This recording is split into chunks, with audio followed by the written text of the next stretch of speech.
Straight into the unbelievable, believable, not believable. I'm supposed to be the teacher, the owner, the content creator, the social media expert, the marketing. I'm handling finances. It was pretty intense. I was intense. And I was like, okay, this is it. This is Teacher Talk. Oh, that's a nice title, isn't it? Welcome back to Teacher Talk.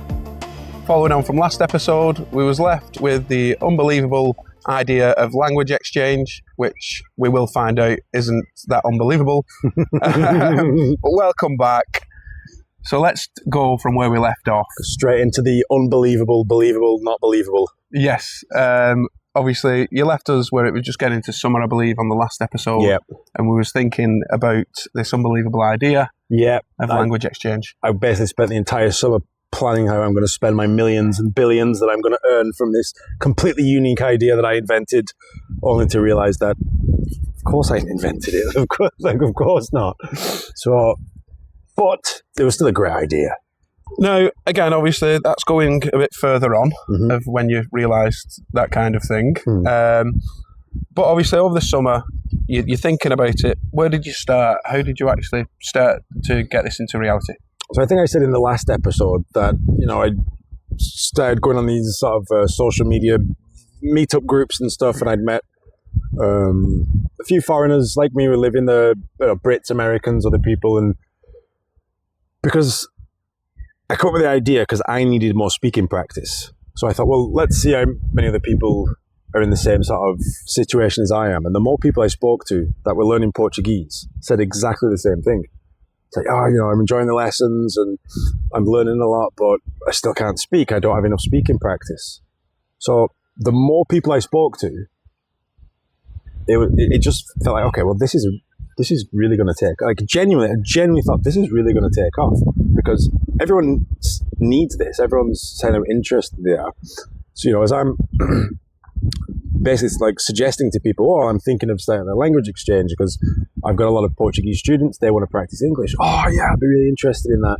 So again, the more people and this is just from having conversations with people, I'm thinking, well, there's got to be a lot more people out there as well, like that you can find on other these sort of immigrant and expat groups that you find on social media. And I genuinely just thought, this is just going to take off. So it was a case of, I need some sort of promotional material, and that's where I get in touch with you, because I think I tried, you've seen my computer skills, trying to create posters or any sort of content. That's when I contacted you and I told you about the idea. And that's what it was. Okay, let's get some content, some posters that we can put on these Facebook groups and whatever. Let's start getting some interest, creating an email address.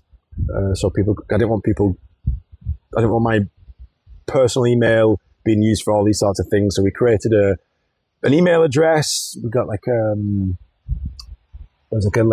Google form, so people could fill out like some sort of a questionnaire, so we could find out exactly what they need, their level, etc. So it was just sort of step by step.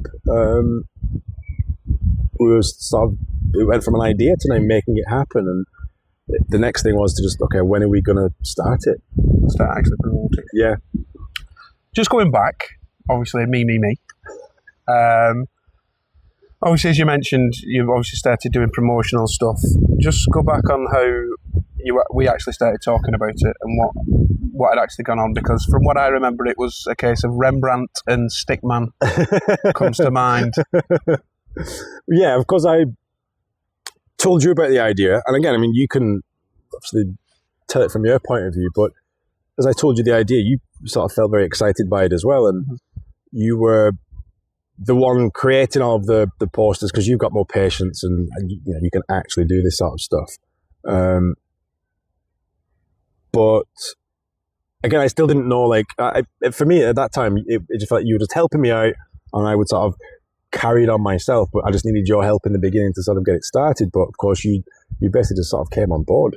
Yeah. And obviously, again, going back to that initial me getting involved, how did it feel to have someone kind of see what you wanted and getting involved? It's what I needed.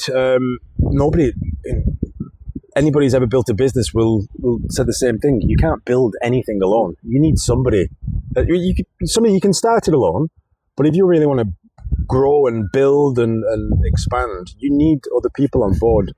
And I would speak to a lot of people around that time for those sort of couple of years. I knew I needed a website, and people always say, "Oh, you need to get on social media and all this sort of stuff." It's like, what? I'm supposed to do everything?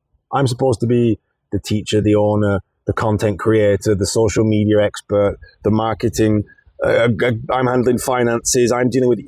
I'm doing everything. Like that's just not realistic. I can do it in the beginning, but to take those steps forward, you need somebody to take also the weight, some of the responsibilities, right? And that's where I needed people. And then you kind of just stepped in at that moment. But because I hadn't received help up until that point, I thought, you know what, it'll help me out for a bit, and then I'll probably just continue as I was. But you didn't. You just, let's say you saw the vision, let's say. Mm-hmm. I mean, would you agree with that? No, definitely. Again, from the idea, I was very excited by it. Obviously, again, we'll go into more detail from my side of stuff at maybe another episode. Because again, I'd known this vision for quite some time for yourself about Language for Life, and then when you come to me about that, it was very exciting. It was exciting times, very grueling, as you'll come to speak about in a moment. Yeah, of course. Very exciting times, and again, I was excited by the idea. Actually, there was a buzz, wasn't there? It made me want to do it. I was excited about making the content for it, and obviously trying to promote it and trying to watch it grow. I just remember at that time, it never ever really feeling like work. No. It was just exciting. We were working together, we were collaborating, and everything, like you said, I've said that word loads of times, it just felt, very exciting and doing something together. But it also felt, I realised at that time that Language for Life wasn't just going to be a one-trick pony. Language for Life wasn't just going to be English courses. Yeah. It's like, we could do all kinds of things with this.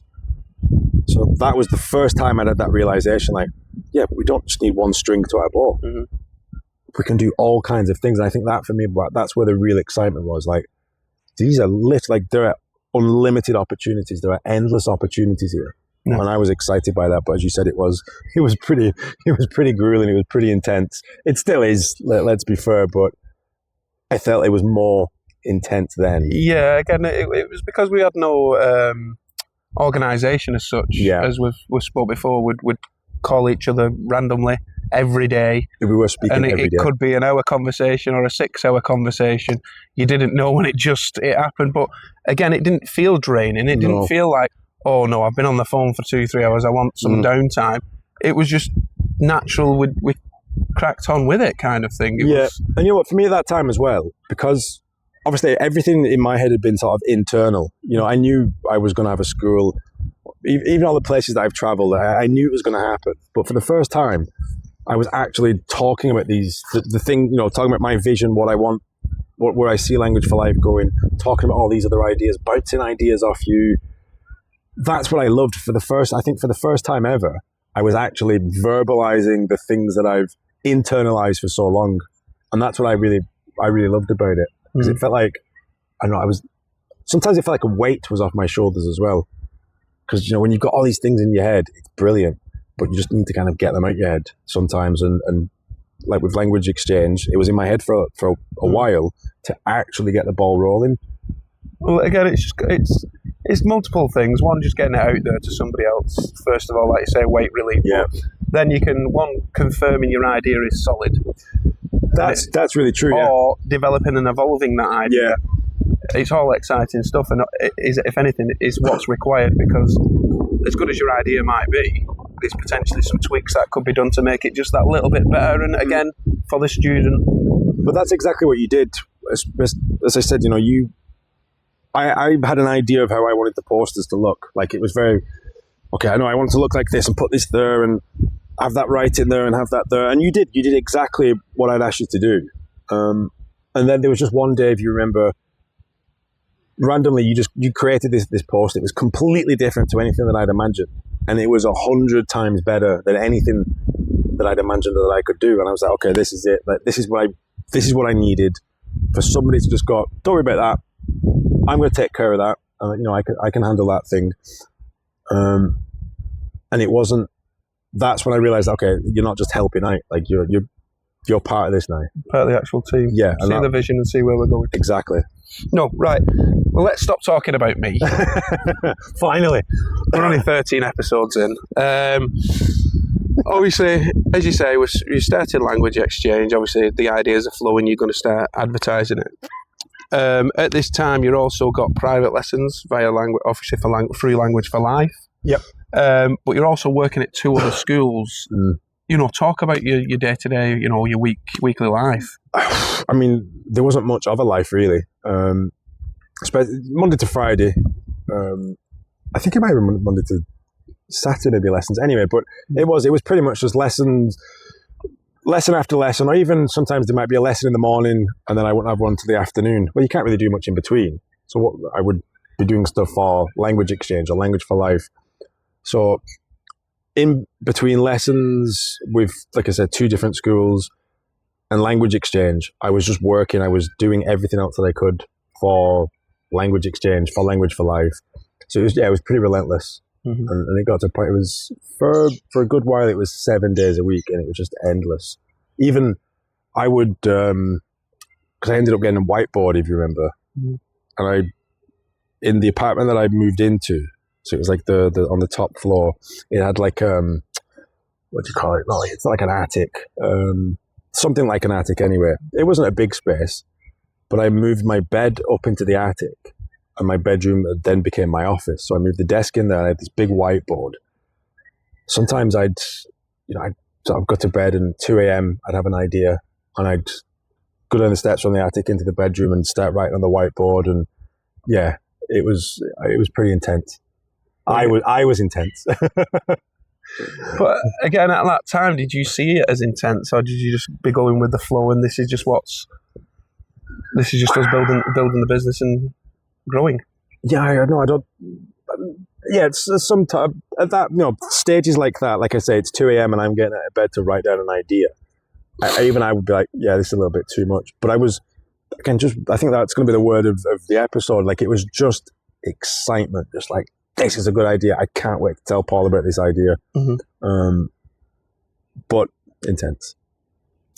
I was a bit much. And even I remember sometimes just calling you like just randomly with an idea, and then you'd be with a friend, or you'd be just doing something normal, and at the end of the phone call it's like, I shouldn't have phoned him, they could have waited.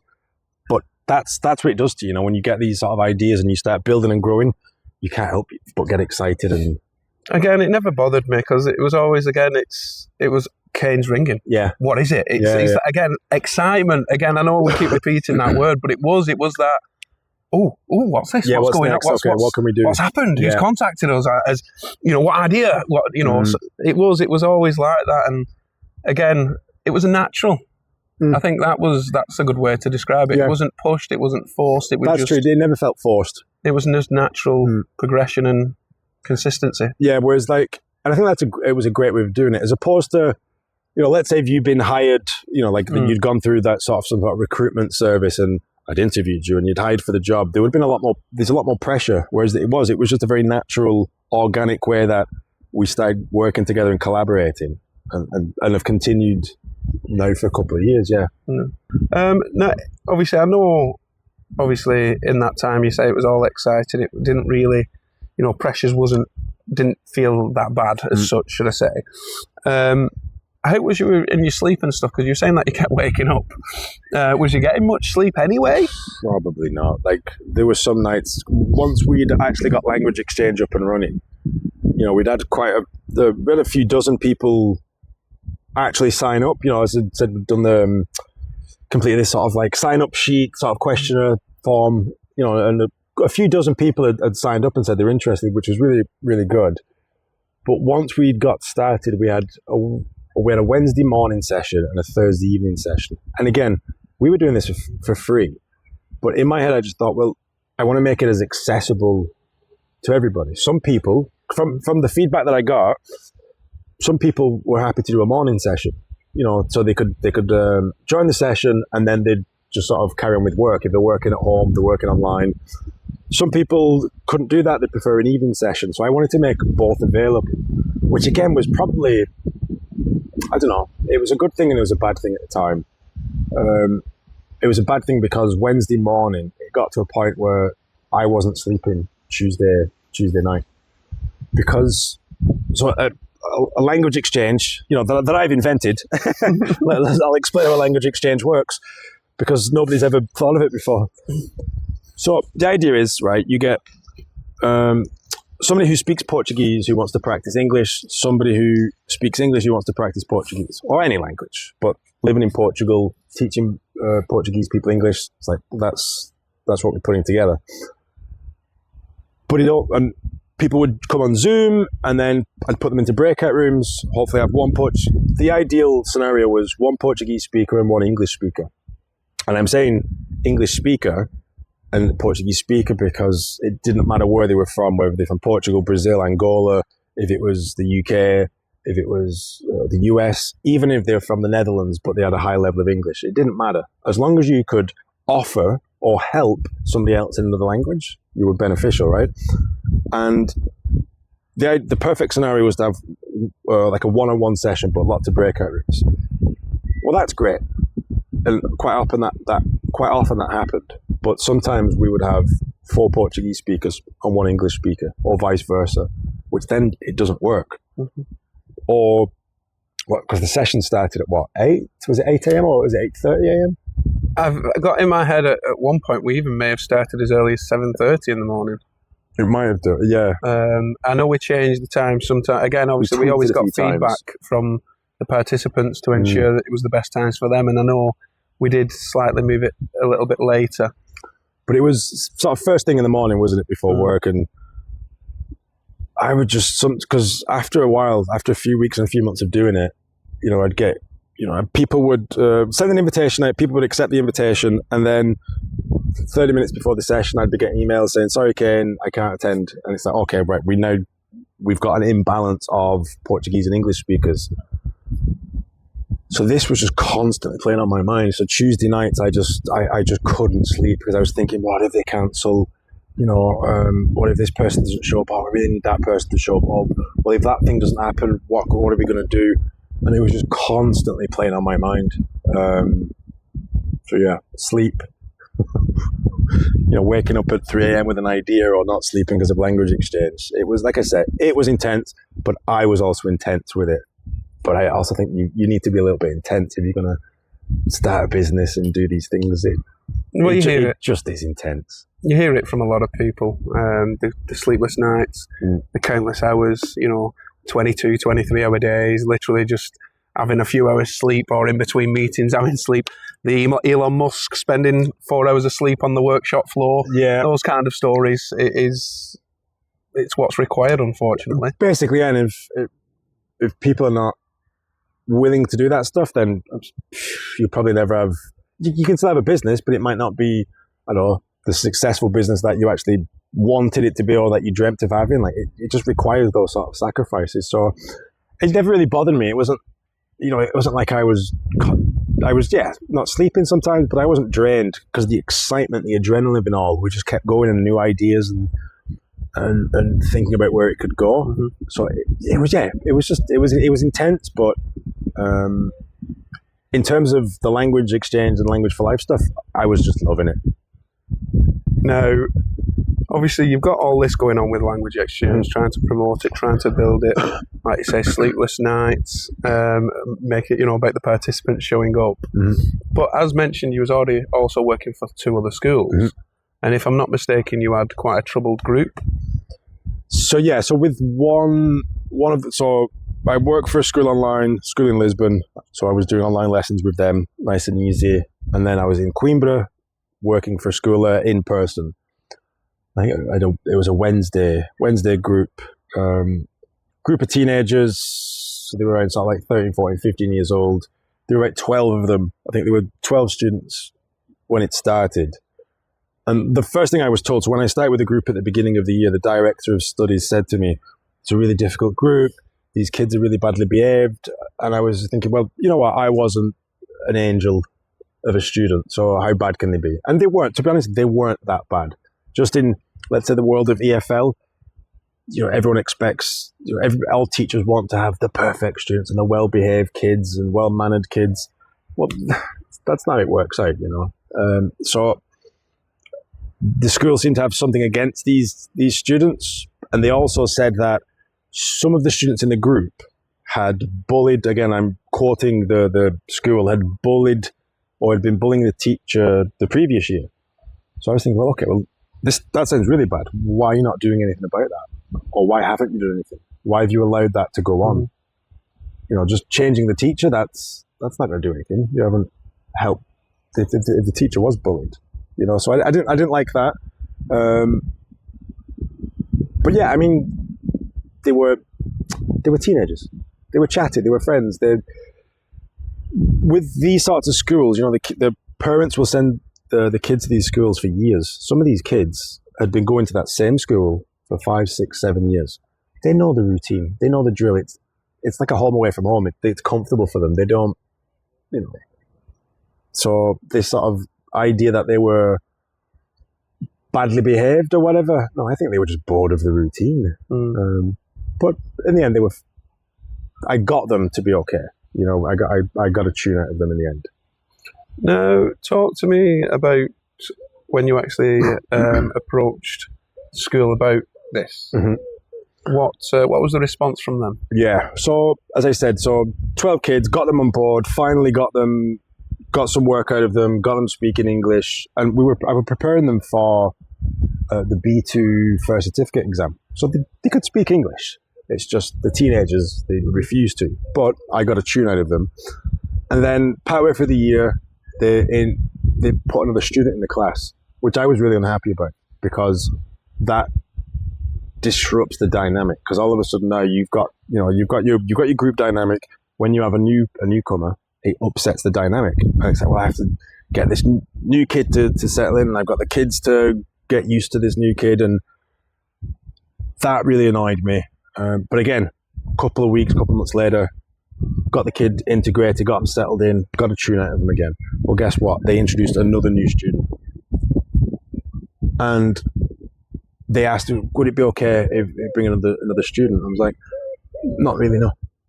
Because, again, you told me at the beginning of the year, this group, it's a difficult group. Mm-hmm. They'd been bullying the previous teacher.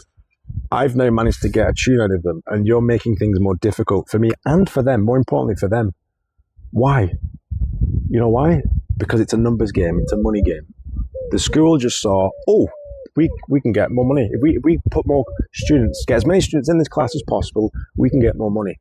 They just didn't care. That's the truth with a lot of schools that I've worked for, and I know there are a lot of schools out there, unfortunately, that's what they do. It's a numbers game. It's a money game. Let's get as many kids in as possible. Let's get as many students in. Let's just get that money. Let's not worry about the progress of the students. Let's not worry about the sanity of the teachers, about the teachers being bullied. And because, it really annoyed me that after all these months, all the conversations, so I sat down with the director of studies one day and I said, listen, this is not okay. Like, you're just making things worse. Like, I'm really trying my hardest here and you're making things more challenging constantly. It's like, these problems and you're just making it harder. And I actually said to him, I said, my standards are up here, right? And I said, join me. That's what I literally said that to my director of studies. And the response was, well, maybe you should lower your standards. Just to clarify, this is a big end school. This is one of the big schools in Coimbra. And I just honestly, I couldn't believe that I was being told that sort of a sentence. When I've worked with teachers whose standards are really, really low down, and the school, it's a really good school, and the school's trying to bring them up, and I'm working for a school, they're trying to lower my standards. It's like, no, increase yours a little bit. And in that moment, because this was getting towards the end of the year, and I had to leave anyway for other reasons, which we'll get into, but just in that moment, regardless of whatever was going to happen, I just thought, no, I can't work for a school like this. And that's just all the more reason for Language for Life. My standards are up here. Everybody else needs to join. Well, again, you would think, especially as a big school in the area, that would be where they're at. Because they've grown, so big and reputable, should I say, or in Yeah. a lot of people's eyes, but they're not, and the quality isn't there, or they're not thinking of the number one, the student. They're just thinking of another number that adds to the budget, that adds to the maximum amount we can get out of this group. And like with that, so the last student that they allowed in the group was only there for a few months. So it's not like they were getting tens of thousands of euros. Even then, I wouldn't condone that. I wouldn't be like, oh, it's fine if you're getting tens of thousands. It genuinely doesn't matter. Like, it shouldn't be about that. They were probably getting a few €100 extra. And it completely disrupted everything. And it's just like, and again, I've seen this in the industry a lot. And that's just what people do. It's all about numbers. It's all about money. The students should be considered the most important thing, because without them, literally, there is no school. There are no teachers. We need students. They should be at the top of the pyramid, let's say. And they're not. They're just always pushed to the bottom. And that's just, like I said, with Language for Life, I just decided that that's just not what we're about. That's not what we're going to do. The students will always be number one. No, and I think that's the only way a school should be. Yeah. I understand everything has its limitations financially. You can't always do, everything. But your standards should be always up here with the students. At least, yeah, like I say, if people want to get a bit of extra money, fine. As long as you can still, you can have both, right? You should still be able to, all right, well, we can make this financially good for everybody, but let's still keep our standards. Let's still make sure we're giving value for that money that we're charging. So, after that conversation, like I said, I ended up leaving pretty soon after anyway, for a different reason. If anything, did that give you more drive and more belief in how well Language for Life can be because of the poor performances from other schools? 100%. And again, I mean, I'm sure every school, well, I don't know, I can't say that with absolute certainty, but you'd like to think that when every school starts off, they've got this vision of, no, we're going to be different, we're going to be better. And somewhere along the line, they just get lost or they forget the values. But yeah, it just makes me more motivated than ever. Like, I've worked for lots of different, I think I've worked for, like, in my career, about 13, 14 different schools, which probably doesn't sound good to people thinking, oh, wow, you don't stick around long. But because I've been traveling for so long, I've always wanted new experiences. So I work for different schools. So I've seen a lot of schools. I've seen the good and the bad. And even with the same school, you can have a great school, but maybe the management team is not good, or some of the teachers are not great. Or another school, you can have great teachers, but then the management, I get to see the good and bad in all of these different schools. And I kind of looked at all of them and thought, that's really good. That works. People like that. Let's bring that into Language for Life. That doesn't work. I've seen it happen, and that doesn't work. That mentality I don't like. Standard, or being told to drop your standards. I don't want that attitude, so don't bring that into Language for Life. So I've kind of molded from my experiences. But yeah, more motivated than ever. Now, although you've got private groups with Language for Life, you're working for two schools. Language Exchange. And Language Exchange is ongoing, but obviously just to, again, mention that at this time, Language Exchange was free to join and participate in. But a lot of work for both of us, wasn't it? Oh, yeah. We were putting you were putting in an awful lot as well. The back-end stuff was like I wouldn't say a full-time job, but not far off. It was a lot, yeah. But again, that doesn't matter. What I'm going on to is, although you had all this going on, financially, you was really starting to struggle. Yeah. So, as I said, I was working with two schools, online for school in Lisbon, and because of the way they organise things. So I'd started with a course the previous year. It started in April, maybe. Well, the school's closed for the summer, so they paused the groups. So I had them in April, paused for the summer, continue with them that year in September, and it finished in November. Well, I'm not being offered a full-time course in November or even December because they aren't there. So I was taking like really short-term courses, which again financially is not sustainable, and I couldn't take any full-time courses at that point because nobody's signing up for a full-time course. And because of the school in Coimbra, like I said, I had two lessons with them, one on a Wednesday and one on a Friday, but they were all day things. It was a 2.5 hour lesson, and because it was in person, so I was traveling to and from. So it was a half day, more or less. And in the school in Lisbon, when they give you a course, they don't do lessons once a week. So I was working with companies, and basically you would have a group, and they would have lessons on a Monday or Wednesday, or a Tuesday and Thursday. Well, I couldn't take any groups on a Monday or Wednesday because of the other lesson in Coimbra. So my schedule was just, it was a bit of a nightmare. And I looked at my finances in February. I was like, okay, well, up until the summer, this is what I'm going to earn, because I'm not going to get any more groups now. So this is literally all I'm going to earn, and this is my outgoings. And I was like, okay, this is my outgoings. This is how much I'm going to earn. I was like, those numbers don't add up. I can't afford to live. So I knew all of this while still working 7 days a week, still doing language exchange, still doing all of these lessons. Like, I actually can't afford to live. So I had to make a decision. Language exchange could continue, it's online. Language for Life lessons were online. The school in Lisbon was online. I had to make a choice to leave the other school, which wasn't that hard to do, given the conversation I had with the director of studies, and basically just give up the apartment. Or I'd have to borrow money, and I didn't really want to do that. So I left, I think I left about 5 weeks before the start of the summer. Again, it's obviously a bit demoralising that you had to leave early. But in relation to the, Language for Life and things like that, did that take a hit at all in your thoughts, or how you was feeling at that time, or was it still as positive as it ever been? No, again, I was as driven, as motivated as ever, because of just, not from all of my experience, but just from that year alone, from those two schools, looking at one of them, the way they organise courses. It's like, why? I want to do courses. We start in October, we finish in July. That's it, right? And I get it. Some schools, what they'll do is they'll take on a course, a company, and I can understand it from their perspective. If a company gets in touch with them in April, whatever, we want to start lessons, well, of course they're going to say yes. But then that just creates a logistical nightmare and can affect the lifestyle of a teacher, right? The living situation of a teacher.